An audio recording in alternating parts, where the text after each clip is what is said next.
If you're part of the 73% of managers who struggle to conduct effective one-on-one meetings, then the next 15 minutes might just change your life. Let's go!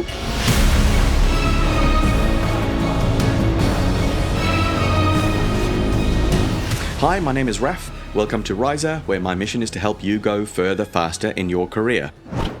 A leader's most important job is to have regular, quality one-on-one meetings with their team. And that's because these meetings are where we connect and align with our team members and ultimately drive success. They're where the real work gets done, the lifeblood of leadership, an essential tool for building relationships with your team and ensuring they have the support that they need to succeed, and arguably, the most important part of your job as a manager. So, as you would expect, pretty much all organizations have this expertly embedded in their culture. Yeah, not exactly. The awful truth is that most organizations absolutely suck at providing their people with the tools and capabilities that they need in order to be their best. So, here we go again.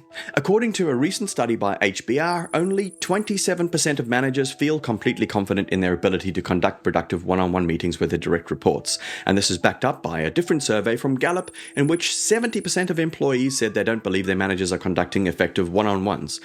Oh boy. But hold on, I hear you ask, are these meetings even necessary? There's so many damn meetings already. Come on, what a waste of time. Well, let's see.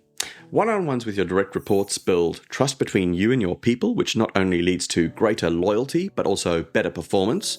They're an opportunity to provide feedback, which also increases performance, but improves engagement as well. They're an opportunity to address the concerns of your people, making them happier, more engaged, and more productive at work, and an opportunity to develop skills and capabilities which benefit both your people and the business and have the potential to significantly improve your performance and your results as well. These aren't just my opinions, these are well-known facts, backed up by data and insights that have been built over literally decades across the globe. So yeah, I agree with those CEOs who say one-on-ones are so incredibly important, but I'll go one step further. I think because your job is so intrinsically tied to your sense of achievement and your financial success, that these meetings actually have the potential to change your life. The cool thing is that the payoff is exponential versus the effort involved, like a butterfly effect, and it's something that you as a manager have control over. Before I forget, I've actually put together a free guide for you to download, which I'll come back to a little later. But as I was saying, one-on-ones offer a great return on investment of effort, and even more than that, they're pretty easy to get right. So let's dive firstly into how to prepare for them properly. Always schedule them in advance using recurring invites so that both parties have the time set aside and enough notice to prepare. There's lots of evidence to suggest that 30 minutes weekly or an hour fortnightly is optimal for most people, but situations do vary, so use your own judgment. Personally, I like to check in with my people for 30 minutes each week, unless there are special circumstances, bearing in mind that from time to time, you might need to cancel in favor of other priorities. So, with holidays and everything else, that really only gives you about 20 hours of one-on-one FaceTime over the course of a whole year. It's not a lot when you think about it. You'll need an agenda, which should include a brief check-in, a follow-up on existing actions, a discussion on various items which I'll break down shortly, and any new actions. Now, scheduling these and making the agenda are one-off items, but the things you'll need to regularly prepare for include a review of action items from the previous one-on-one, making sure you've actioned anything that you've promised. Otherwise it's a little hypocritical to expect your people to action things they promise. Not only will you be demonstrating what you expect, but they'll appreciate that you've made an effort to help them. If you don't, well, over time you might lose their trust, and you definitely don't want that to happen. Secondly, take a little time to review their work and identify areas to provide feedback or guidance. What I do, personally, is I make notes during the normal course of business during the week, so the preparation's already done by the time the meeting comes up. And this also includes things that they've done well. Last piece of prep is what I call push and pull, which goes something like this. What information do you need to push to them? What do they need to know? Anything they need to be aware of or understand, team priorities, changes ahead, their performance in general, or anything else really. And then, what information do you need to pull from them, which can include specific feedback from them about an initiative, what they need help with, their thoughts on a strategy, their ideas on how to improve a process, and so on. Again, I make notes through the week, so I don't need to prepare separately for this. To be clear, push and pull is the part where you selfishly make sure that you get what you need. Couple of tips here. If this is going to be any more than a couple of minutes, you might think about extending the meeting beforehand so that your team member has enough time to cover what they need to. And the other tip is this. We'll talk about change management in other episodes, but one of the most important aspects of driving successful change is having direct one-on-one discussions with your people. So even though it might seem crazy to repeat a message multiple times rather than once in a team meeting, repeating these messages at the individual level is incredibly effective in getting people to embrace changes that need their buy-in. It's a powerful technique that you should keep in mind. So, your preparation is based on action items, a review of their work and progress, and whatever you want to push and pull from them. Now, armed with an agenda and solid preparation, let's move on to the meeting itself. Firstly, the check-in. This is not about work, this is a how are you going? What's on your mind? I like to keep this open-ended and let people tell me what they want to. So sometimes it's very surface level and other times it could become really personal. Mostly you'll find it's an exchange of pleasantries, but actually a really important aspect of getting to know someone on a more personal level. Their likes and dislikes, their partner's strange habits, the names and ages of their kids, their favorite foods, their birthday, all that good stuff. If it's surface level, keep it quick and move on, but write those little factoids down because it helps you remember and learn and means you can engage them on a deeper level next time round. One of the most important aspects of the check-in is the well-being check. You don't have to call it that, but if you sense that someone is having challenges, then just ask if they're okay, remembering that chronic health issues, anxiety and depression are incredibly common. Obviously, if the check-in does turn to something more serious, then let it play out even if it means hijacking the rest of the agenda. Secondly, follow up on existing actions. I think it's the first thing you should touch on in any recurring meeting after the initial check-in. If their actions haven't been addressed, then find out why and get them to break down how they're going to complete them. This is where you get to tease out what they need help with. Unless you have a specific deadline to meet, get them to commit to the new deadline, making them responsible for owning their schedule and their priorities. Thirdly are the regular items for discussion, which really depend on their role and capabilities, but would typically include their work, so what they've completed or achieved since last time, any issues or roadblocks they're facing, and refer to those notes that you already prepared. And again, you can get them to break down how they're going to tackle those challenges and get them to clarify any deadlines or milestones so that you can coach them if you need to.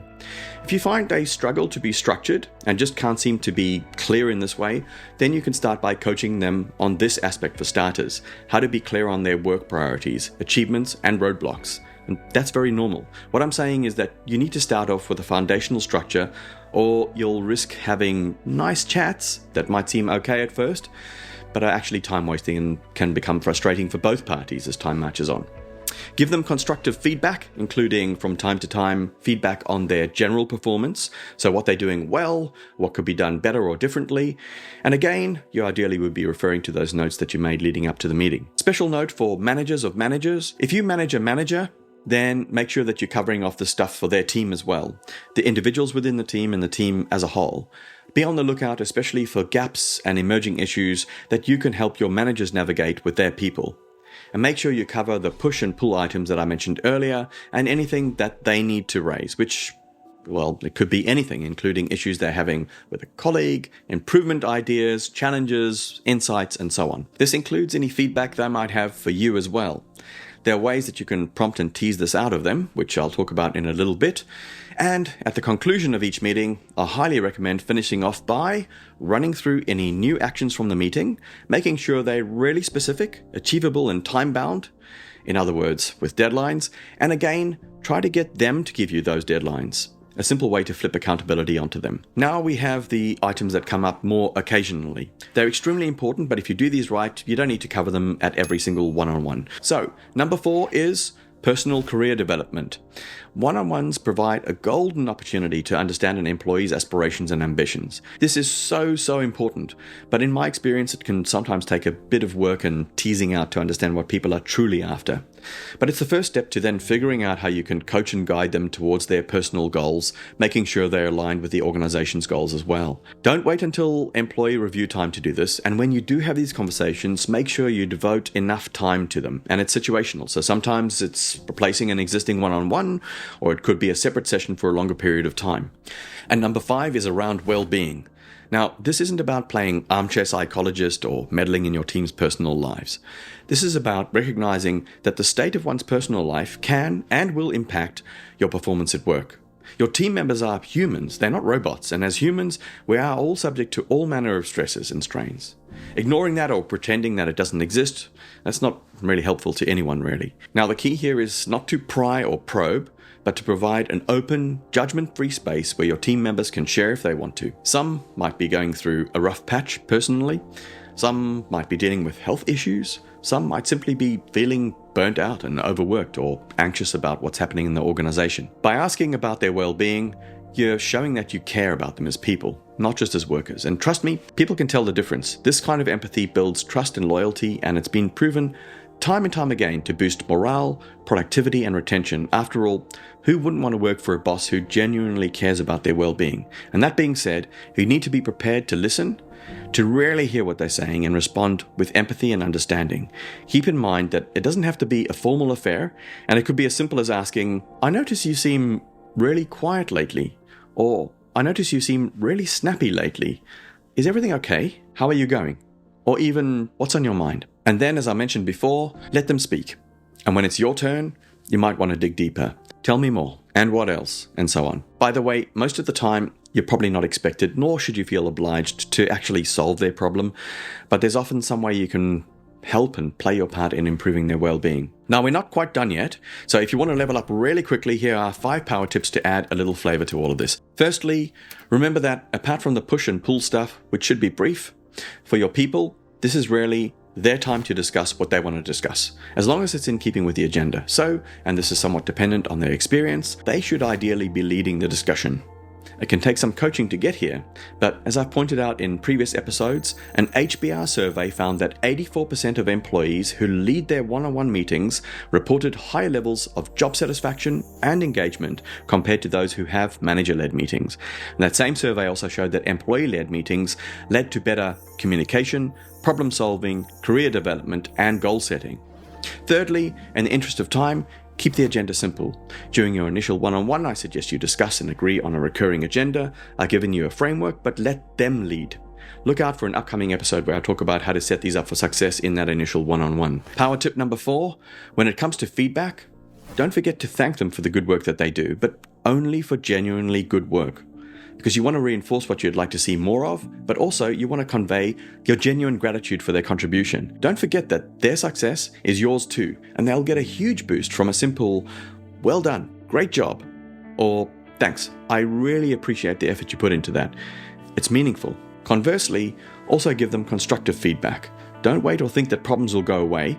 They won't, so address these head on as soon as possible. And the 5th power tip is to practice active listening by giving your people the space and permission to speak.